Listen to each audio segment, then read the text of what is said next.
नमस्कार प्रेक्षकांनो, या मालिकेच्या आजच्या जबरदस्त भागामध्ये आपलं स्वागत आहे. आणि त्यामध्ये आता मलिका निलिमाचे भांडे फोडून भयानक सत्य समरला दाखवून आनंद आणि समरला पुन्हा एकत्र आणत दोघांची मैत्री शाबूत ठेवत स्वानंदी आता कोणता धमाका करते आणि त्यानंतर चक्क आता स्वानंदी समरला कशी तिच्या प्रेमात पाडते, समर आता स्वानंदीवरती कसे प्रेम दाखवतो. प्रेक्षकांनो, सगळं हे या व्हिडिओमध्ये आपण बघूयात. चला तर व्हिडिओला सुरुवात करूया. त्यामध्ये आता बोट करून मलिका काळं तोंड केलेल्या निलिमाला सांगत असते की आजपासून तू या घरात पाऊल ठेवायचं नाही आणि मला तोंडसुद्धा दाखवायचं नाही, चल गेट आऊट. आणि आता ती ऐकताच आता खाली मान घालून गुपचूप निलिमा तिथून निघून जाते. आणि त्यानंतर आता मलिका, अंशुमन, अर्पिता सगळे तिथून निघून जातात. तर आता आजी खाली बसते. ते बघून पटकन स्वानंदी आजीला धरते आणि म्हणते की आजी, काय होतंय तुम्हाला? आजी म्हणते, काय नाही ग स्वानंदी, मला थोडंसं भरून आलंय. तुझे उपकार कसे मानू ना तेच कळत नाही. आजी म्हणते की श्वेताच्या बाबतीमध्ये तू एवढी हिंमत करून पुरावा आणला होता स्वानंदी, आणि अंशुमनची चूक त्यावेळेस तू सगळ्यांच्या समोर दाखवलीस. आणि आता स्वानंदी म्हणते की आजी, अगं अहो काय बोलताय तुम्ही, नाच सुनेचे कुणी कधी आभार मानतंय का? आणि इकडे आता समर बेडरूममध्ये येऊन आता समरच्या डोळ्यात पाणी येतं.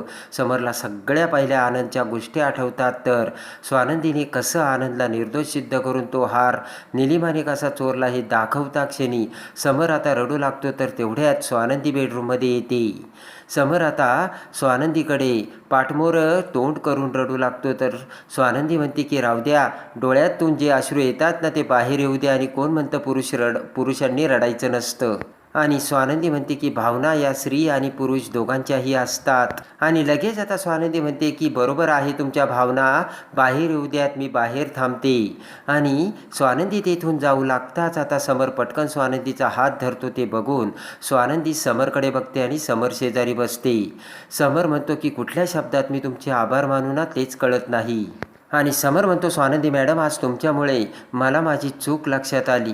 आता समर म्हणतो, माझ्या आयुष्यात माझ्या जवळचे व्यक्ती खूप कमी आहेत आणि आज माझ्या मूर्खपणामुळे मी माझ्या आयुष्यातल्या सगळ्यात माझ्या जवळच्या 2 व्यक्तीपासून दुरावलो गेलो होतो. आणि हे सगळं माझी चूक तुम्ही मला दाखवून दिली. आणि समर म्हणतो की आज तुम्ही माझ्यासाठी खूप मोठी गोष्ट केली आणि आज तुम्ही माझ्यासाठी काहीही मागा, मी तुम्हाला काहीही देईल. तेव्हा आता स्वानंदी म्हणते की आत्ता मला तुमच्याकडून काहीही नको आहे, पण मी तुमच्याकडे वेळ मागून आल्यानंतर सगळं काही घेईन. माझी चूक दाखवून आज तुम्ही पुन्हा एकदा सत्याच्या बाजूने उभा राहिला त्याबद्दल परत एकदा समर स्वानंदीचे आभार मानतो.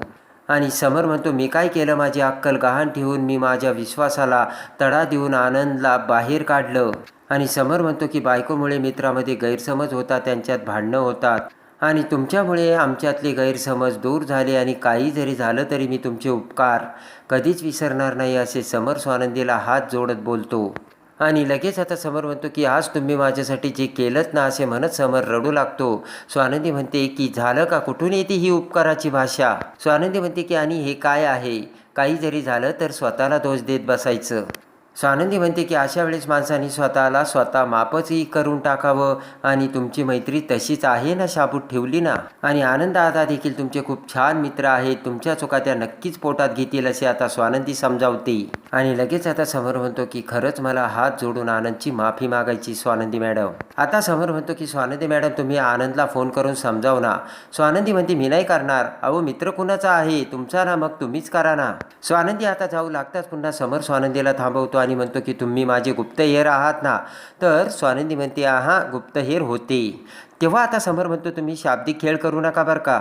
आणि समर म्हणतो की हे बघा, जगाच्या दृष्टीने तुम्ही माझ्यासाठी बायको आहात, तेव्हा तुम्ही नवऱ्यासाठी एवढं करू नाही शकणार का? समर म्हणतो की सांगा ना, मी त्याची स्वारी कशी मागू, मला त्याच्यासमोर जाण्याची हिंमतही नाही आहे. स्वानंदी म्हणते की मला कसं माहीत असणार? तर समर म्हणतो की अहो तुम्ही हुशार आहात. समर म्हणतो तुम्हाला सगळं येतं. तर स्वानंदी म्हणते, हे बघा इथेच माझं काम आता संपलं. आता इकडे मलिका, अंशुमन, अर्पिता बेडरूममध्ये येतात. अर्पिता म्हणते की निलिमा मावशीला तू एवढी मोठी शिक्षा का दिलीस मॉम? उठून उभा राहत आता मलिका म्हणते, का दिली म्हणजे?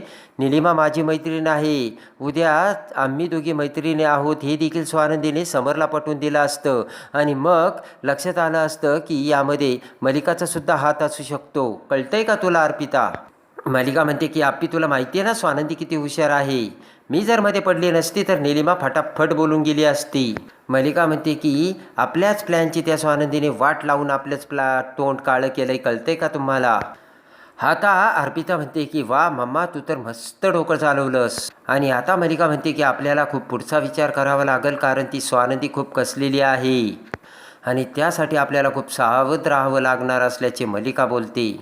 इतकी वर्ष मी समरच्या भोवती फास लावून त्याला माझ्या मुठीत ठेवलं होतं असे आता मल्लिका सांगते.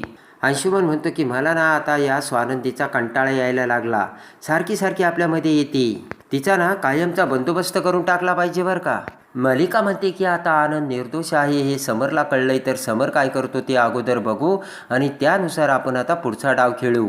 आता इकडे आनंद हा त्याचा मोबाईल चार्जिंगला लावू लागतो. निकिता म्हणते काय चाललंय आनंद? आनंद म्हणतो चार्जिंगला लावतो ना.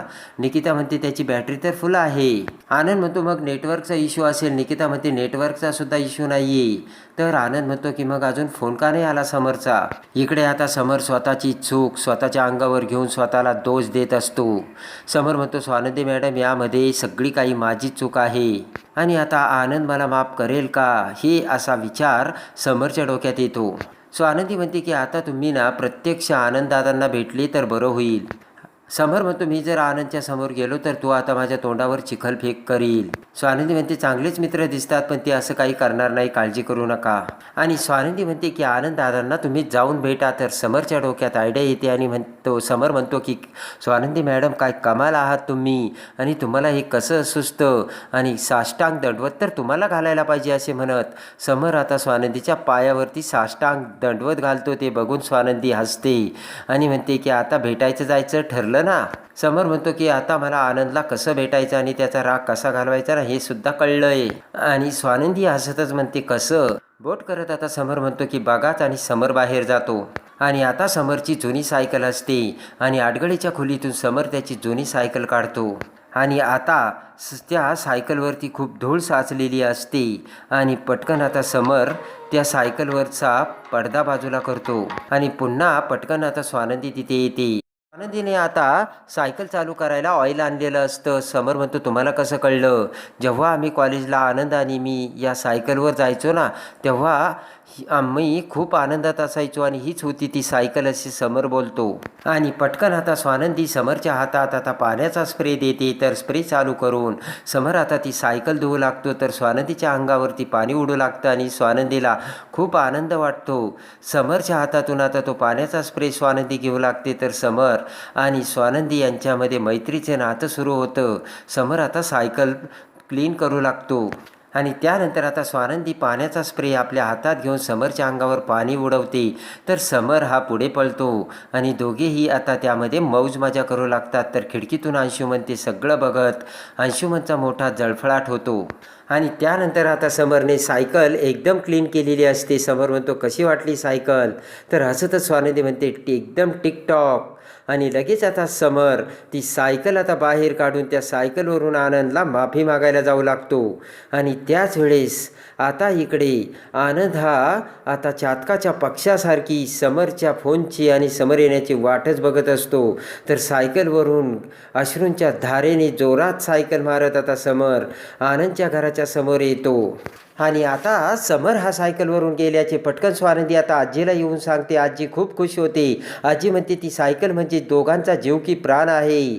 आणि इकडे वाऱ्याच्या वेगाने सायकलचं पॅन्डल मारत आता समर हा आनंदच्या घरासमोर येतो आणि सायकल थांबवत म्हणतो की आनंद अरे बाहेर ये प्लीज, मला तू माफ कर, माझ्याकडून मोठी चूक झाली आणि मी आपल्या मैत्रीवरती अविश्वास दाखवला प्लीज. तर खिडकीतून आता आनंद आणि निकिता ते बघतात आणि रडतच आता अश्रूंच्या धारेने समर हात जोडून आनंदची माफी मागतो. तर आनंदला खूप वाईट वाटतं आणि हायसंही वाटतं.